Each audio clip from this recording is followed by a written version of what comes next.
Today on Island Focus, I have the pleasure of meeting State Senator Jarrett Keohokalole. Thank you for being with us too. This place is very special to you. Yeah, it is. I grew up right down the beach at the end of Waikalua Road.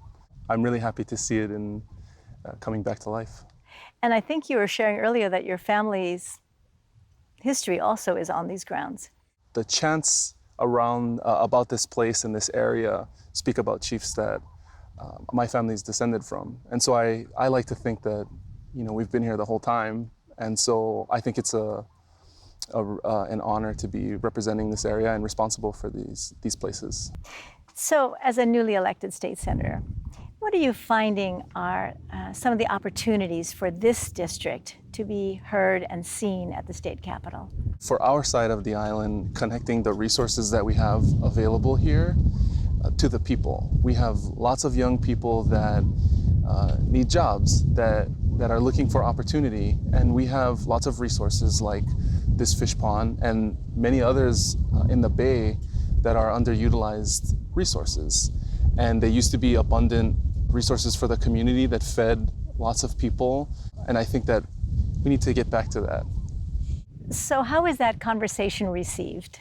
Well, I think people are willing to listen. It's a process to get folks to, change their thinking of how we should proceed in the future when it comes to food security and just managing our land and our communities in a little bit different way, in a more sustainable way. We import so much of our food, and these used to be these fish ponds in particular used to be major food producers. And so how can we get back to that while still understanding that we live in a different time and we have lots of other challenges? You introduced a bill recently in the last session that reflected that sentiment.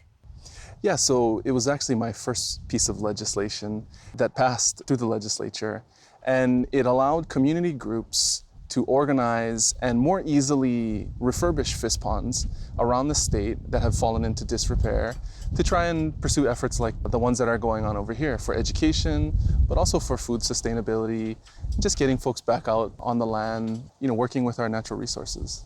As a former legislator myself, I'm very reassured to know that conversation is happening. And what other sort of initiatives are you working on?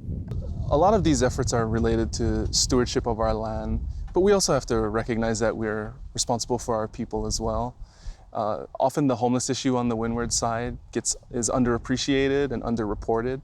So I'm proud of an effort that we just put together, a public-private partnership to start a medical clinic in Kaneohe that will provide referral to other types of services so that the homeless on this side of the island are not expected to go to town to get a driver's license or to get mental health care or whatever they need.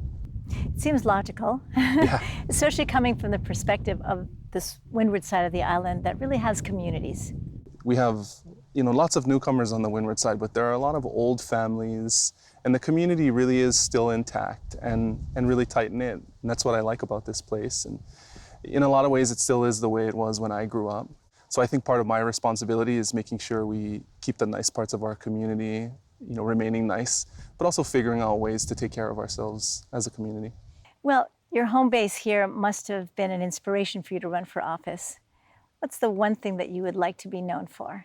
I really appreciate that I get to represent the district that my family is from. Talking to kupuna in the community, oftentimes I'd hear stories about my own family, about my grandfather who passed away before I was born. People who knew him and appreciated our family. And so I think that's a really great responsibility for me to try and carry on the legacy of our family and our community as folks who care about this place and act accordingly. Well, we wish you well. Thank you for taking the time to be with us today. Thank you for having me. You've just had the pleasure of meeting State Senator Jarrett Keohokalole. Thank you for being with us.